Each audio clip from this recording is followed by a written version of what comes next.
Sebenarnya antum setuju nggak dengan penobatan sekolah sunnah, pondok sunnah? Gimana, Ustaz? Nggak tahu itu tuh haram, ternyata itu haram. Nah itu bagian dari ajaran Nabi yang kadang terlupakan. Nah kita berusaha menghidupkan itu kan gitu. Kalau Anda mengatakan sunnah yang wajib aja, kenapa Anda mengaku ahlus sunnah? Kenapa nggak ahlul wajib sekalian, Ustaz ya? Mau jadi apa?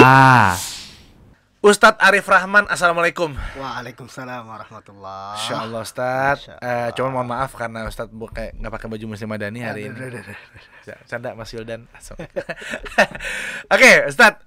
Ustadz ini kan pengajar di Ma'had Abdullah ibnu Mas'ud. Ya, Pesantren pertama yang direview tim mau jadi apa? luar biasa. Pilihan Masya pertama Allah. karena kan ada orang dalam. Jadi saya langsung enak.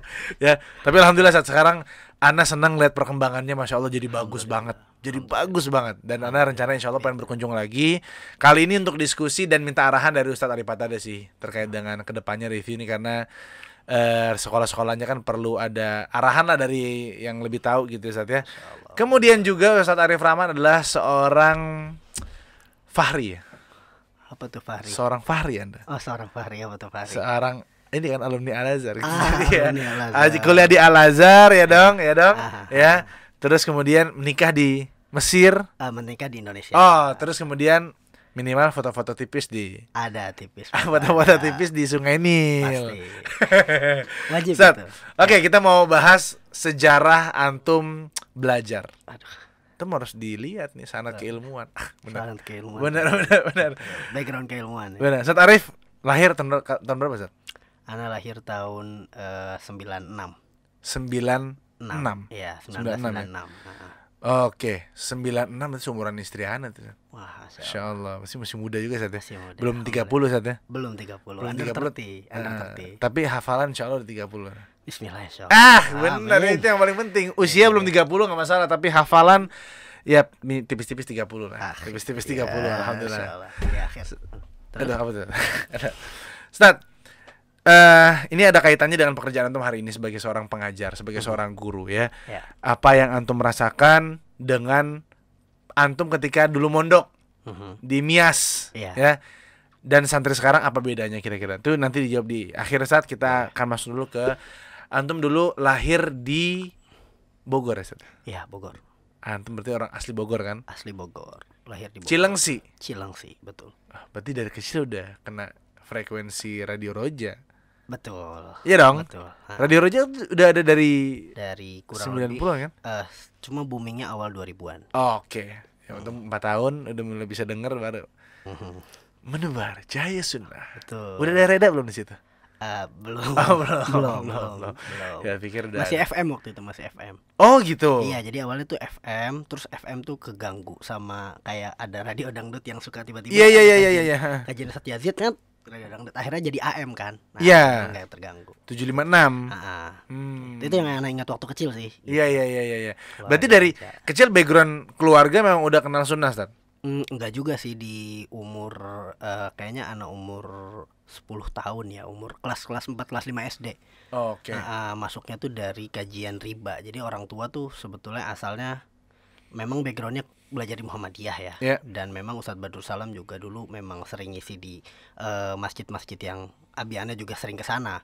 Yeah. Gitu, di PT juga tahu gitu. Tapi belum sampai sedekat itu mengenal sunnah dan salafi gitu ya. Iya. Gitu. Iya, Sampai iya. di kelas 4 tuh betul-betul ana ingat karena riba itu tadi, karena riba, kajian riba tersentuh akhirnya ikutlah terus kajian di Roja itu semua. Masya Allah. Ya semua celana ana dipotongin, tidak Iya, boleh iya, sekolah. iya, Itu iya. dari umur itu tuh udah. Dari antum masih kecil? Iya, SD? Habis itu 24 jam tuh radio nyetel Roja pokoknya. Udah senang rasanya alhamdulillah ya. Akhirnya baru ada referensi ke Mias, Ma'had Ihya As-Sunnah Tasik. Iya, betul. Referensi dari mana, Ustaz? Tadinya tuh ana sebetulnya pengen mondok di Jawa. Jadi di era Ana yang Ana inget ya, Iya. waktu itu kan referensi pondok tuh dari majalah kan, Majalah?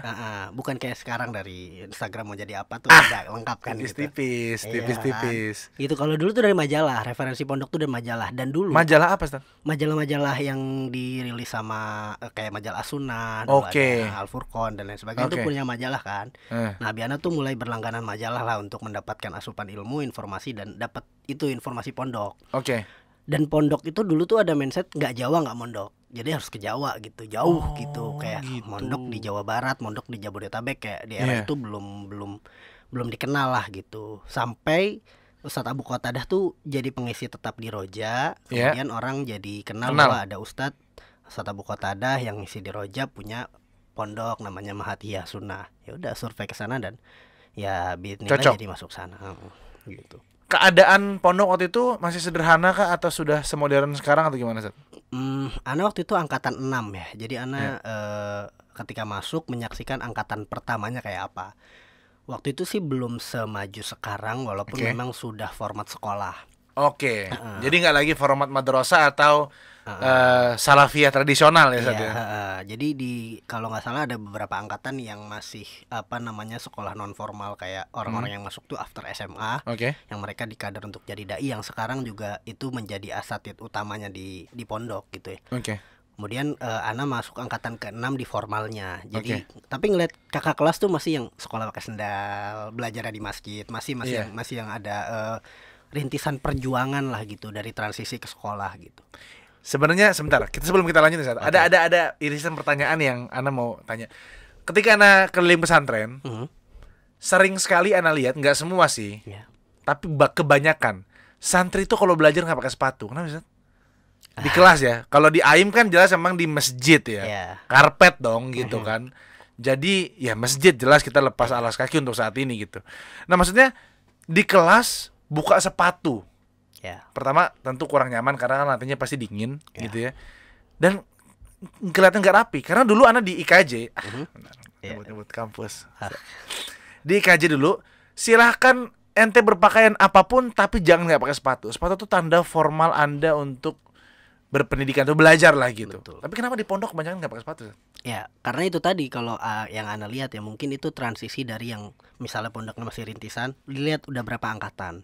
Kemudian format di awalnya apakah memang biasanya mereka di masjid terus tiba-tiba pindah ke kelas. Kalau di masjid kan nggak pakai tuh. Nggak, soalnya di depan kelasnya ada rak sepatu, Zat. Jadi kayak sengaja dilepas gitu. Nah, alasan keduanya biasanya dua bang yang nggak kepake di pondok tuh dua, Iya. sepatu sama ransel. Ransel nggak pernah emang. Iya, ransel Pakai sama- bungkus. Betul. Jadi itu udah kayak kebiasaan kita karena apa? Karena jaraknya pendek banget bang. Iya Nggak sih. Nggak ada pondok yang sebesar itu, Ana nggak tahu kecuali yang di Indramayu ya. Eh, Yang sejauh itu dari pondok ke asramanya, dari asrama ke kelas tuh nggak jauh biasanya. Jadi kayak sayang aja pakai sepatu, abis itu nyampe gitu. Nah, iya, nyampe kan harusnya pakai aja, Zat. Iya sih? Kan ada rak kan berarti kan dilepas kan, iya kan? Iya, dulu waktu Ana mondok, tipis Iya, tipis lagi. Ke sepatu kepake, ransel yang nggak kepake. Pas masuk kelas tetap pakai sepatu. Maksudnya gimana ya?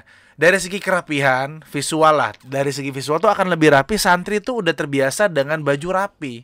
Boleh Anda cingkrang, tapi sepatu tuh dipakai. Jadi jempol kaki itu nggak kemana-mana gitu loh. Karena kebanyakan pas lihat ke beberapa pondok, kenapa sih harus lepas sepatu gitu ya? Sayang banget. Kalau di kamar iyalah pasti di kamar gitu. Di masjid tentu, tapi di kelas kan kenapa kira-kira, Sat?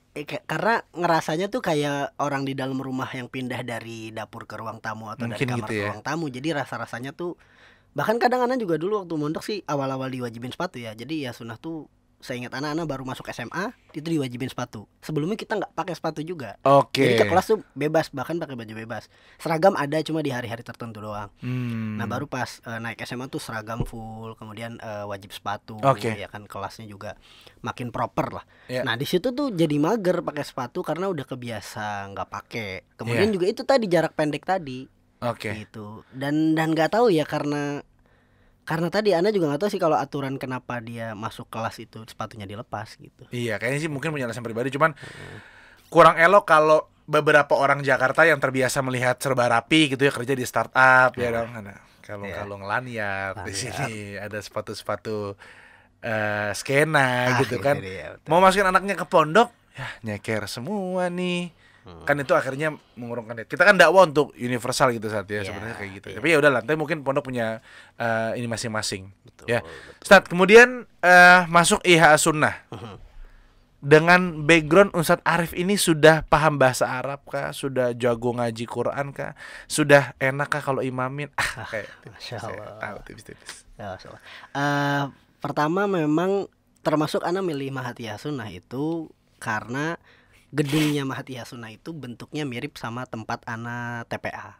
Tempat anak TPA dulu, jadi anak ikut TPA juga. Karena itu alasannya. Jadi semenjak orang tua Biar anak nggak kenal, terlalu jauh ya. iya, semenjak orang tua anak kenal sunnah nih, abis itu anak dimasukin TPA. TPA Oke. yang sekarang juga jadi sekolah TPA itu udah nggak ada TPA lagi Oke. di Mutiara Islam, Mutiara Sunnah, sorry. Mutiara Sunnah namanya. Ah, ah, ah. Oke, nama travel ya. Iya. Yang pernah memberangkatkan saya. Benar. Terima Nah, kasih itu- Mutiara Sunnah. Nah itu tuh ternyata bentuk bangunan itu memang wakaf dari Kuwait ya. Jadi ternyata semua bentuk yang dapat wakaf dari Kuwait itu bentuknya sama. Saya mikir ini sama nih, jadi kayaknya nyaman. Apa gitu. letter U? Kayak apa namanya, ornamen-ornamennya tuh sama gitu. Itu yang dibangun sama Ihya Turos. Jadi bentuk-bentuknya sama, Bin Bas, Ihya Sunnah, Oh, gitu. beberapa pondok tuh bentuknya sama. Nah alasan saya ini kayaknya nyaman nih soalnya mirip sama tempat TPA. Oh, gitu. sesimpel itu ya. Nah, dan ternyata kurikulumnya juga nyambung. Oke. Jadi jadi lumayan nggak kesulitan gitu sih, alhamdulillah. TPA-nya TPA Sunnah juga Ustaz. Iya, punyanya Ustaz Firdaus Sanusi, habibullah. Oke. Saat sebelum lanjut, lagi-lagi ada irisan pertanyaan masuk. Kita kan tanpa skrip. Iya. Kita sengalir itu Luar kalau biasa. ngobrol. Sebenarnya antum setuju nggak dengan penobatan sekolah sunnah, pondok sunnah? Gimana, Ustaz? Masya Allah. Sekolah sunnah, pondok Iya, sunnah. saya ya. selalu menempatkan antum di posisi bahaya. Gimana, Ustaz? Sebenarnya gini, kalau misalnya penekanannya adalah untuk agar orang, jadi kan nisbat itu fungsinya untuk bisa membedakan kita di antara banyaknya jenis atau spektrum. Betul. Gitu loh.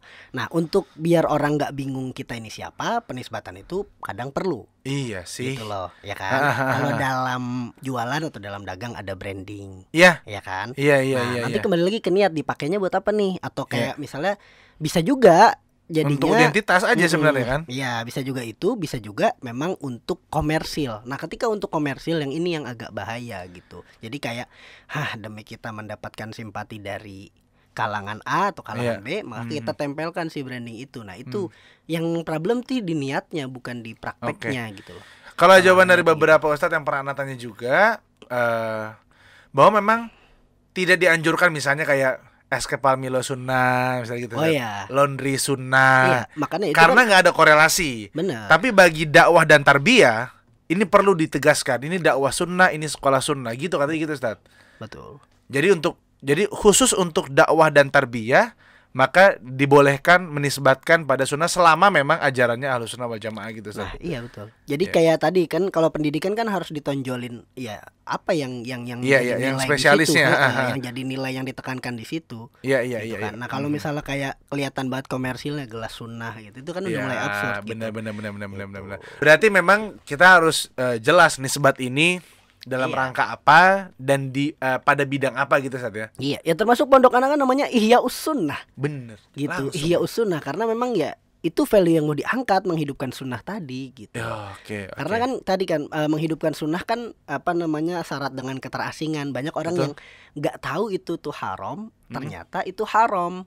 Nah, itu bagian dari Oh. ajaran Nabi yang kadang terlupakan. Nah, kita berusaha menghidupkan itu kan gitu. Iya iya iya. Nah, iya. Atau nggak tahu ini bagian dari sesuatu yang dianjurkan, tapi orang nggak tahu itu dianjurkan. Nah, kita menghidupkan itu, termasuk Iya, iya. diantaranya ya tadi kan isbal kan lain sebagainya. Itu kan bagian-bagian dari syiar ajaran Rasul yang kadang orang ngerasanya Nggak kok ngeh aneh, gitu ya. enggak ngeh gitu. Itu berusaha dihidupkan. Nah, Oke. value itu diangkat sampai namanya Ihya Sunnah. Iya iya, tapi itulah orang kadang sensitif dengar kata ketika orang saya sekolah sunnah, emang ada sekolah sunnah? Saya sekolah wajib deh gitu. Orang pahamnya ya sunnah ya adiknya wajib, padahal kan lebih luas daripada itu gitu ya. Betul. Kalau Anda mengatakan sunnah yang wajib aja, kenapa Anda mengaku ahlus sunnah? Kenapa nggak ahlul wajib sekalian Ustaz ya? Gitu Itu dia. kantor-kantor tipis, kantor-kantor tipis. Ya, Ustaz. Kemudian di pondok Ihya Sunnah itu, Ihya Sunnah itu bukan Ihya Sunnah Ustaz ya? Ihya U. Iya, Ihya Sunnah, Ihya Sunnah. Ihya Sunnah ya, Ihya Sunnah itu belajar berapa tahun Ustaz? 3 tahun? 6 tahun, ngabdi 1 tahun, 7 tahun jadi. Jadi 6 tahun di pondok saat ya? 6 tahun di pondok. Insya Allah. Ada persiapan bahasa nggak juga dulu nggak tadi? Nggak ada, kalau SMP kan memang dari nol. Oke. Udah di prepare dari nol, jadi kurikulumnya sudah disesuaikan dari nol. Kecuali yang masuk SMA. Ijazahnya dapat dari dalam negeri juga ada? Ijazahnya anak angkatan pertama yang ijazahnya tuh memang akreditasi SMA IT. Jadi Oh. SMA IT Ihya Sunnah. Itu jadi 2 ijazahnya, SMA IT Ihya Sunnah dan ijazah Ma'had. Itu ijazah pondok. Oke. Cuman 2. Pengabdian di mana, San? Pengabdiannya di dalam pondok. Oke. Berarti sempat diajar langsung oleh Ustadz Abu Qatadah? Iya, beliau ngajar hadis ketika kelas 1 dan 2 SMA. Tentu karakter Ustadz di panggung dakwah dengan panggung tarbiyah kayaknya banyak berbeda, Ustadz. Betul. Kalau Ustadz Abu Qatadah sendiri gimana, Ustadz? Di dakwah kita ngelihat beliau adalah orang yang tenang pembawaannya, tegas juga, ya. Artinya ya hukumnya boleh-boleh enggak gitu, tegas ya, tapi dengan tenang pembawaannya beliau. Kalau di kelas gimana, Ustadz? Beliau tuh pokoknya kalau yang anak rasakan dari beliau adalah beliau orang yang bijak. Orang yang bijak. Nah, bijak itu tadi melahirkan ketenangan ketika di atas mimbar atau di tempat Oke. manapun. Jadi gayanya tuh tetap sama sih beliau dimanapun gitu. Oh. Ketenangannya dan bijaknya itu gitu.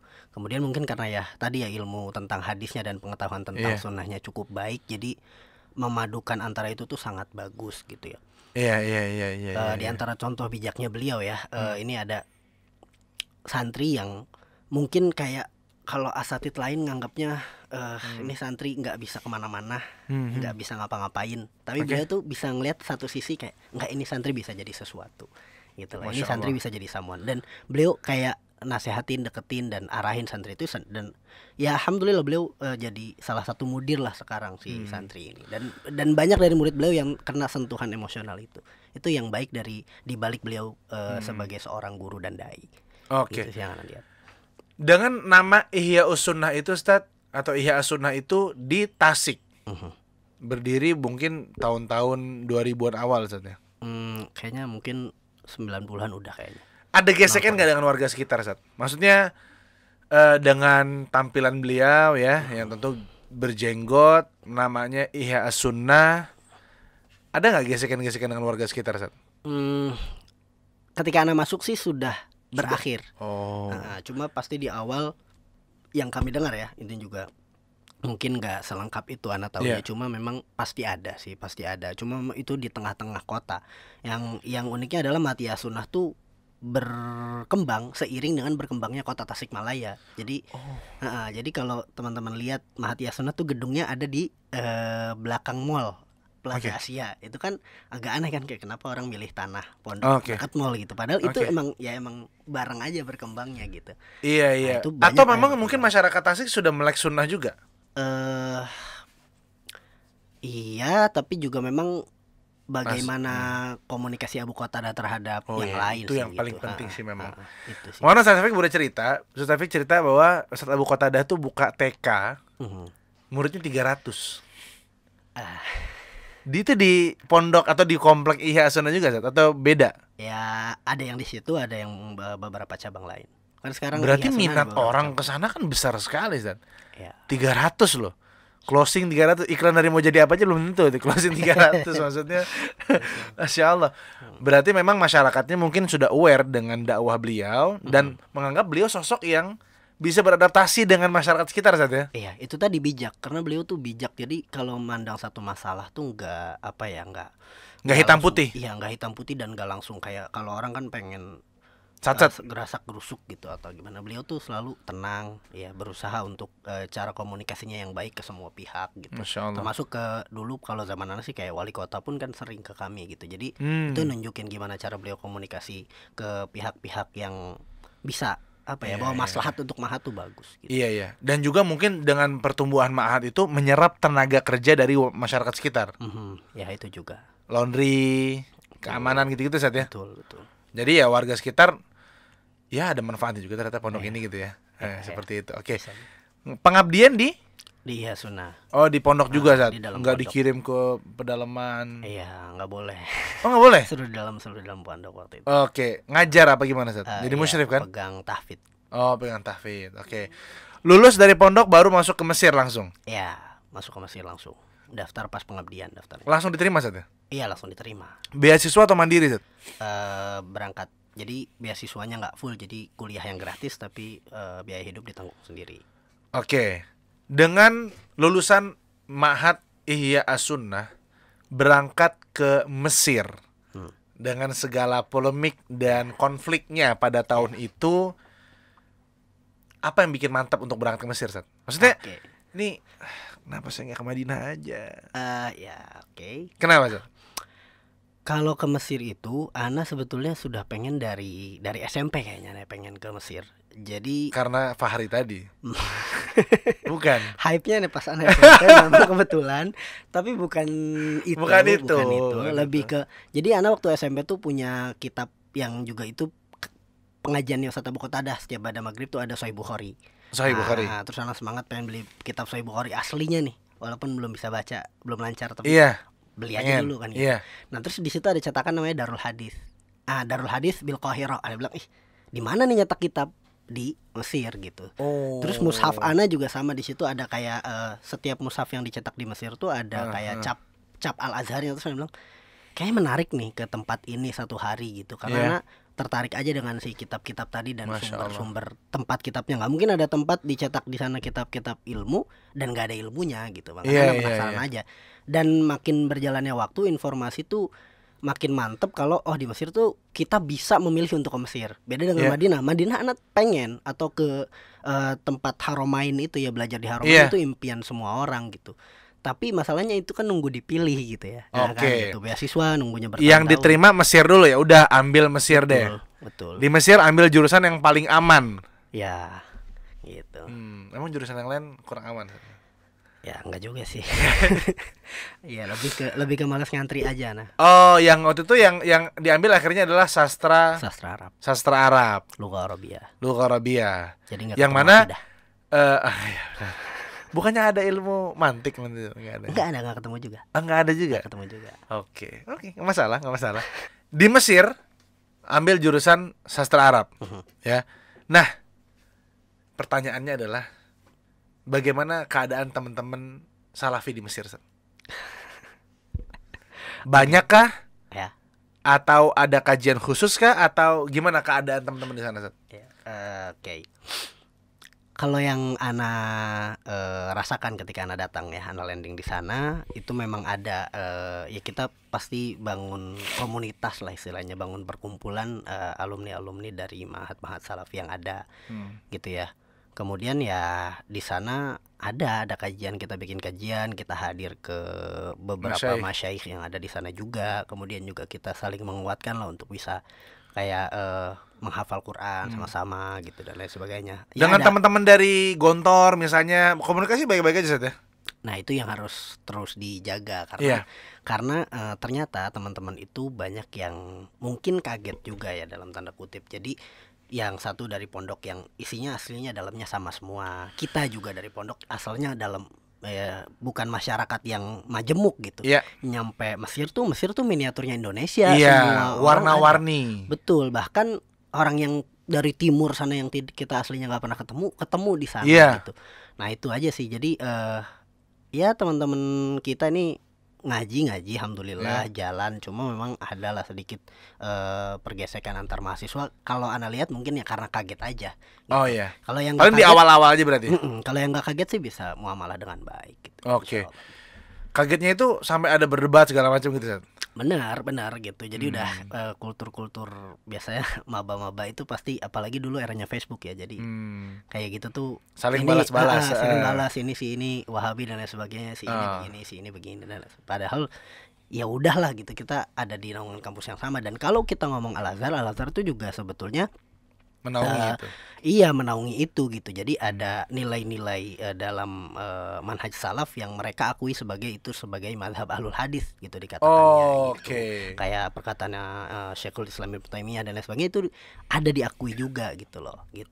Bahkan Syekh Muhammad bin Abdul Wahhab di Muqarrar Tarikh Tasyri'nya anak syariah itu dijelaskan bahwa beliau mujaddid gitu. Nah itu di Al Azhar sendiri kayak jelaskan gitu. Muqarrar itu apa mungkin netizen. Muqarrar tuh di buku pelajarannya kurikulum di dalam pelajarannya anak syariah yang menjelaskan tentang sejarah pensyariatan itu ada. Jadi Syekh Muhammad bin Abdul Wahhab diakui sebagai mujaddid gitu kan. Nah, jadi sebenarnya ya cuma memang respect sebenarnya. Cuma lagi-lagi konfliknya karena mungkin kaget, jadi dari sana konflik, dari sini kadang-kadang ada konflik juga memang tidak bisa. Tapi keadaan dakwah salafi di Mesir seperti yang dikabarkan nggak Zat? Maksudnya kayak diusir, dilarang, gimana Zat? Dibatasi. Ya kita nggak menyalahkan, nggak apa-apa ya. Nggak masalah. Di sini juga dibatasi oleh. Tapi memang secara umum kampus dimanapun nggak bisa serta-merta merubah orang untuk jadi A, jadi B. Kita harus tetap punya pendirian dan kesadaran bahwa ada perbedaan, ada kemajemukan, dan ada muamalah yang harus dijalin baik-baik gitu saja. Betul. Sebetulnya Ana akhirnya juga ya dari Ana sebelum ke Mesir dan Ana masih di Mesir, lagi di Mesir sampai hari ini Ana konsultasi kepada asatidzah yang ada. Para asatidzah tuh bilang kalau nilai-nilai yang paling kuat ditanamkan tuh memang sebetulnya di SMP SMA. Jadi semua biasanya yang nilai yang paling dipegang teguh ya kalau misalnya belajar tentang manhaj, belajar akidah, biasanya yang paling kuat, yang paling nempel di situ. Nah, jadi ketika masuk ke dunia kuliah itu memang sudah mau tidak mau akan ada pergesekan gitu. Nah, tinggal kitanya siap atau enggak dan kita kuat gak di dasar-dasar yang mau kita pegang teguhnya. Namanya kan kuliah ya. Namanya juga kuliah. Luar biasa. Kuliah apa tuh kuliah? Cocokologi ya langsung. Tapi benar kan kuliah, university, university, kan? Semuanya university, gitu. Betul. Jadi memang mau tidak mau harus begitu ya. Tinggal kita kuat dengan warna kita, kemudian ambil wawasan yang perlu diambil, ambil ilmu yang perlu diambil, dan jangan berusaha untuk jangan sampai terwarnai dengan warna-warna yang tidak. Dan tetap mulazamah dengan syekh di sana. Betul, nambah ilmu dengan referensi yang memang kita juga direkomendasikan lah untuk belajar sama beliau-beliau ini gitu. Oke. Ustaz, tapi di Mesir untuk bertahan hidup kan di Madinah dapat fulus setiap bulan. Alhamdulillah ya, Allah kasih kemudahan buat teman-teman di UIM gitu. Kalau antum sendiri gimana membiayai hidup, Ustaz? Apakah masih dikirim orang tua ataukah memang punya pekerjaan sendiri, mungkin jadi guru di belajar bareng? Masya Allah. Atau apa, Ustaz? Anda sudah ada dari awal itu. Kalau Ana pertama biaya berangkat tuh juga sendiri. Biaya berangkat, ayah Ana jual tanah waktu itu tuh. Masya Allah. Jual tanah karena lumayan ya. Lumayan untuk buruh Cikarang lumayan. Iya. Ya lumayan gitu. Nah terus di sana bulanannya juga masih dikirim di 2 tahun pertama. Itu Ana dikirim karena memang orang tua Ana pengennya Ana fokus gitu. Jadi jangan sambil udah fokus aja gitu. Selama orang tua masih bisa ngasih, fokus aja sampai di titik tahun ketiga. Habis itu Ana nikah. Nah kalau udah nikah ya udah lain, udah sendiri gitu. Nikah dengan mahasiswi Al-Azhar? Enggak dengan mahasiswi Indonesia.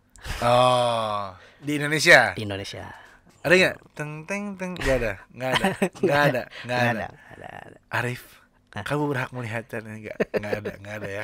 Nggak ada gitu. Nikah kemudian bawa Harim ke Mesir. Nah di situlah lepas dari support orang tua lah. Terus akhirnya bertahan hidup dengan cara? Awalnya emang di tahun sebelum menikah tuh lumayan anak mulai terbuka dengan beberapa kerjaan yang bisa disiasati gimana caranya nggak ganggu kuliah. Ana dapat kerjaan itu sebagai tour guide gitu. Tour guide Mesir? Pemandu wisata ya. Karena kan itu lumayan tuh, bayarannya lumayan, kerjanya musiman. Jadi kayak pas musim liburan aja ramenya. Desember palingnya. Jadi Juli, Desember. After kita ujian, kita juga waktu-waktunya liburan, mereka pada datang nih wisatawan yang kita kerja di situ. Itu lumayan gitu. Desember tuh musim dingin nggak di Mesir? Iya, musim dingin. Dingin banget nggak? Iya, dingin banget sih, bisa sampai 1-2 derajat. Gitu. Luar biasa. Oke, kemudian apa momen shock culture-nya di Mesir dari Indonesia, Tasik lagi kan, ya, pindah ke Mesir, apa yang pertama bikin kaget, Set? Selain tadi kemajemukan tentunya ya. Dari segi bahasa, cara ngomong beda nggak, Set? Iya, betul. Ngomong cepat banget dan keras banget. Ngomong cepat banget dan keras banget di Mesir tuh ya. Udah bahasa Arab cepat lagi, habis itu keras lagi, dan ternyata bahasa Arabnya beda sama bahasa Arab Fusha yang selama ini kita beda pelajari. Gimana? Jadi bahasa Arabnya bahasa Arab Amiyah gitu, bahasa Arab. Amiyahnya Amiyah Mesir lagi. Iya, logat Mesir lagi tuh, logat khas Mesir. Ibarat kayak Indonesia kan, Indonesia ada bahasa Jawa, bahasa Sunda, nanti gitu. Oke. Kita bertahun-tahun belajar bahasa Arab, nyampe sana ternyata orang Mesir ngomongnya cepat dan tinggi banget nadanya. Dan anak kayaknya agak terinfluence ketika pulang ke Indonesia tuh kayaknya nada ngomong jadi gak bisa rendah. Iya Itu pasti parah pasti terinfluence. Nah nggak contoh yang paling beda aja Mas Zat, dari bahasa Arabnya misalnya. Contoh yang paling beda misalnya kayak orang Mesir itu ngomong kof jadi hamzah. Kof jadi hamzah. Agak jauh kan? Agak Kalau jauh kan? kof jadi G misalnya gitu, Iya betul. mungkin masih Si, masuk. Iya, jadi Tapi kalau- kof jadi hamzah. Makanya orang Mesir tuh ketika dia nanya nih misalnya kayak fi alam gitu kan. Ada nanya fi alam. Ana awalnya mikir ada yang sakit, siapa yang sakit kan? Alam kan sakit dalam bahasa Iya Arab. iya. Terus maksud dia tuh fi kolam saya ada pulpen nggak gitu. Kolam kan pulpen kan, tapi dia bilangnya alam gitu. Ada bilang wah Oh, repot juga Iya, ya. dia nanya. Karena jauh juga tuh Zat. jauh lumayan gitu. Apalagi contoh yang misalnya kayak apa bahasa yang ternyata tadi kan kof jadi hamzah, terus apalagi Zat kira-kira? Sama ya istilah-istilah Istilah-istilah. yang nggak umum dipakai kemudian dipakai di situ gitu loh. Ya itulah paling sama itu sama cepat dan nada tingginya itu banyak yang ngerasa ini orang Mesir lagi marah-marah atau apa. Karena pernah periksa kandungan Iya. si istri Ana hamil, Uh-huh. habis itu periksa kandungan, itu dokternya kan ngomong ya, oh, istri Ana tuh ngerasa itu kabar buruk gitu, padahal enggak dia biasa aja lagi informasi biasa basic dokter pada umumnya. Cuma kayak dia ngerasa ada kabar buruk yang ditutupi karena dia nggak ngerti kan. Iya. Padahal iya, itu iya. biasa aja nah itu. Kayak Oh, berarti gitu mungkin sih. orang-orang Mesir yang di Mekah yang Anda lihat itu mungkin lagi ngomong biasa ya. Lagi ngomong biasa, lagi Tapi ngomong biasa. dud. Iya, memang berapi-api gitu ya. Gitu. Jadi setelah bahasa dan budaya orang sana yang ngomong cepet dan ada beberapa bahasa yang diganti. Untuk cuaca? Cuaca juga, bener. Jadi kan kalau di Indonesia kan kita hujan, Iya. habis itu panas, hujan Iya. panas gitu. Iya. Kalau di sana kalau musim panas Ada salju berarti nggak? nggak sampai salju cuma di Gunung Sina perbatasan sama Palestina itu. Iya. Nah itu Gunung Sina ada salju di sana kalau Mhm. musim dingin. Tapi musim dingin tuh di sana agak aneh gitu, padang pasir tapi dingin, nggak Iya, ada iya, hujan, nggak ada salju. Angin. Jadi angin aja gitu, dingin angin aja gitu. Tapi udah pernah selfie depan piramid tuh sih kan? Itu dia. Ada Udah, pasti udah. ada. Tour guide sebagai- kan? Jadi Oh iya. sampai kenyang. Paling nggak tipis-tipis ada itu. Ada. Piramid ya, Iya. depan Sphinx. Ya. Masih ada Sat ya? Masih Sebagai ada, situs wisata ya Sat ya? ya. Cuma sping hidungnya agak patah dia sekarang. Benar. Balik ke Indonesia tahun? Balik ke Indonesia tuh pandemi. Oh, pas pandemi. 2021. Ya, after pandemi. Yang ngerasain di Wisma Atlet juga transitnya. Serius? Iya, transit di Wisma Atlet juga. Ada senam-senam juga Sat? Enggak ikut. Ya, belum sempat alhamdulillah. Akhirnya balik ke Indo ngajar Sat atau gimana? Iya, balik ke Indo asalnya Apa kerja dulu sebagai apa? Enggak kerja dulu sebagai apa? Nah, ketemu antum pokoknya balik ke Indo, Ya, ketemu antum, ketemu Bang Dery, kemudian ya Ketemu anak kan di ini, Turkilek. terkilek. Benar, Turkilek. Karena nggak Iya. tahu, suara antum tuh udah Ustadz voice banget tuh di Clubhouse tuh. Ini Ustadz banget suaranya nih. Iya enggak Kor? Suaranya Ustadz banget ya, suaranya Ustadz itu banget dia. deh. Pas ketemu, Lah. kok masih anak-anak. Itu dia, itu dia, Gitu. itu dia, benar. Ya kok badannya agak efisien nih gitu, pakai Mio lagi. Pakai Mio bro, ke Kemang pakai Mio. Beat karbu iya Beat benar. karbu, Beat ya. karbu Ustadz.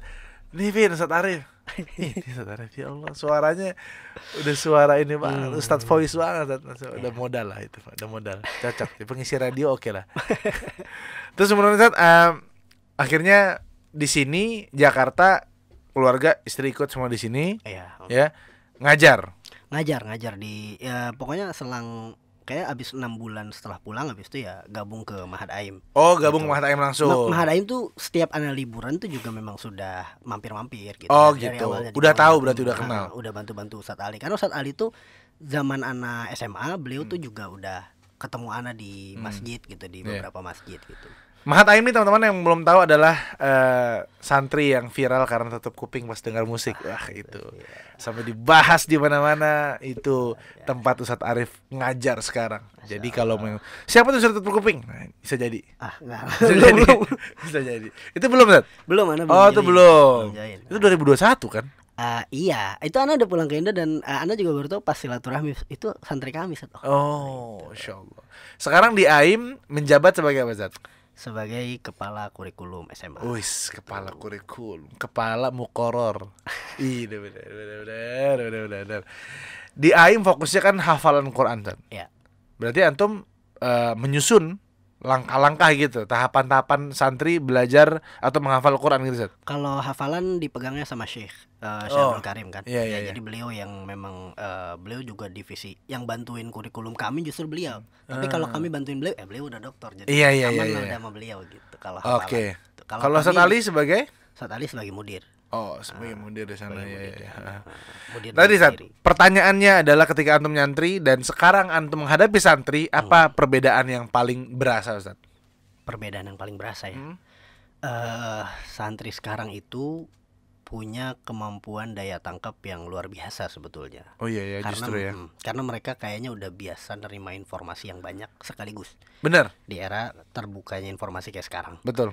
Cuma karena kayak gitu, santri sekarang tuh gampang banget boring. Karena biasa serba cepat. Mm-mm. Serba harus ganti gitu saja. Betul. Jadi kalau dulu tuh konsepnya al ilmu yu'ta wala ya'ti, ilmu tuh didatangi bukan mendatangi. Masalahnya sekarang tuh emang ilmu mendatangi. Iya. Agak mendatangi kan, kayak Iya, antum iya. nggak niat ngaji buka Instagram, kalau emang follow-nya yang ngaji ya ngaji itu kan. Bener. Gitu. Nah, jadi ilmu tuh didatangi, makanya mereka akhirnya mulai bisa membandingkan Ustadz A sama yang di YouTube, keren yang di YouTube lah. Saya mending Iya. keren yang di YouTube. Jadi gampang banget boring. Kayak itu tadi tantangannya. Kalau dulu mungkin Makanya butuh kelas belajar ngajar itu kan. itu dia betul. Untuk kelas belajar ngajar. Astagfirullah. Langsung ke sana, Iya, langsung ke iya, sana. iya. Gitu, Sana. betul. Iya, iya. Jadi emang tantangannya lebih ke, kalau Ana ngelihatnya kalau santri dulu tuh bisa nerima dengan cara apapun disampaikan ilmu. Tapi kalau santri hari ini ya apalagi santri Gen Z, Iya. ya Ustadz milenial dan santri Gen Z. Ah, Jadi Ustadznya milenial, santrinya Gen Z Bener. gitu kan. Nah, itu harus ya Ustadznya juga mungkin udah sedikit aware dengan teknologi, cara-cara ngajar yang lebih baik. Ya bukan berarti yang Lebih update aja lebih ya. update, betul, Lebih lebih update, update, lebih lebih, update. lebih disempurnakan lah gitu dengan lebih cara-cara update. lebih Karena muridnya juga bukan mental yang sama seperti antum belajar nih gitu kan. betul. Karena nggak bisa juga kita salahin terus-terusan mental murid atas ketidakmampuan kita dalam mentransfer informasi gitu. Oke. Itu termasuk kemarin nasihatnya Ustadz Abu Qatada ke kami juga, bahwa antum tuh punya ilmu yang banyak, tapi kalau antum nggak belajar cara ngemasnya, ya umat sekarang nggak bisa nerima gitu. Cocok banget. Abu Qatada jadi pembina belajar bareng aja. Belajar Masya ngajar. Allah. Ya, itu dia. Masya Allah. Public speaking. Public speaking, Ustadz, Masya Allah. Ustadz Abu Qatada respect, Masya Allah. Ya. Ustadz, nasihat antum, Ustadz, untuk para santri yang sekarang lagi belajar, apakah mereka harus menempatkan cita-citanya kuliah di luar negeri, atau nggak harus luar negeri sih, yang penting lo tetap belajar? Gimana, Ustadz? Ya, betul sih. Kalau Ana sih sebenarnya dari yang dinasehatkan orang tua Ana ya ke Ana gitu. Ketika Ana mondok pun, sebelum Ana mondok, orang tua Ana tuh, ya sebenarnya Ana dulu nggak mau mondok. Oh, Ya maunya kan? Ya semua anak kayaknya nggak mau dipisahin sama orang tuanya sih di era itu. Oke. Jadi kata bapak Ana, Arif kamu pilih dunia apa akhirat gitu. Ini agak dalam tuh, agak dalam tuh. Kalau kamu pilih dunia ya terserah lah, kamu ikut-ikut anak yang lain. Tapi kalau kamu pilih akhirat, kamu nurut apa kata bapak, kamu diam di pondok lah gitu. Terus beliau ngasih analogi kayak kalau kamu ke Tasik, baru pulang dari Tasik tuh tahu perjalanan. Kalau kamu ke Tasik pasti lewat Bandung. Nah, Bandung tuh dunia. Jadi dunia pasti kelewat kalau kamu ke akhirat gitu. luar biasa. Ya, tapi kalau kamu kejar dunia doang ya, kamu cuma nyampe Bandung belum tentu ketemu Tasik. Maksudnya ya cuma dapat dunianya tapi nggak dapat akhirat. Terus sebenarnya ada ayatnya, cuma waktu itu beliau nggak hafal mungkin. Iya. Gitu. Tapi ya ternyata itu yang nguatin anak tuh stay di pondok. Nah, buat anak-anak itu yang paling penting adalah bukan siapa kita. Dikuatkan sama nasihat Umi Ana, yang penting itu bukan kamu jadi apa, kamu jadi siapa, tapi kamu gimana. Gitu. Profesi yang kamu geluti, di mana kamu belajar, yang penting kamunya nih gimana. Kamu jadi orang yang soleh, berpegang teguh dengan jalan yang benar, ajaran yang benar, gitu loh. Berpegang teguh dengan nilai-nilai dan sunnah Nabi SAW, Al-Quran yang kamu pegang sebagai penuntun kehidupan kamu. Itu yang paling penting. Kamu profesi jadi apa nggak masalah, gitu. Karena Maisyah banyak hal yang nggak bisa ditebak, gitu. 10 tahun lalu Anda juga mana tahu bisa main-main Instagram dan YouTube dan itu ada penghasilan dan lain sebagainya kan gitu. Nah, cuma sekarang nih banyak gitu peluang untuk menjadi apanya banyak, tapi jadi seperti apa dan jadi gimananya. Jadi yang fokus kita jadi gimana. Mondok itu membantu kita menanamkan nilai-nilai yang harus kita pegang sebagai seorang muslim. Minimal dasarnya kita sedikit lebih kuat dari orang lain. Yang kedua, ketika kita dikasih lebih dari orang lain itu adalah amanah. Jadi jangan sampai kita lepas dari amanah untuk tetap nyampein ilmu minimal ke circle terkecil kita. Itu aja sih. Masya Allah. Jadi nggak perlu kecil hati jika memang nggak diterima kuliah di luar negeri, di Betul. Mesir, di Mekah, di Madinah, di Yordan gitu ya. Tapi coba terus berusaha memaksimalkan apa yang kita bisa meskipun hanya dalam negeri gitu Sat ya. Ya betul. Tetap intinya bukan di mana kita belajar, tapi ya kayak apa kita belajarnya. Getol nggak gitu ya. Insya Allah tabarakallah. Oke, teman-teman semua terima kasih banyak Ustadz Arif Rahman di sini ya. Sudah sharing tentang dunia Mesir yang belum kita tahu dan dunia-dunia pondok yang mungkin juga teman-teman belum tahu. Ustadz, seperti biasa pertanyaan template untuk brandingan podcast ini biasa. Itu dia. Ustadz Arif Rahman mau jadi apa? Mau jadi guru idaman. Ih, Masya Allah tabarakallah. Assalamualaikum warahmatullahi wabarakatuh. Mau jadi apa?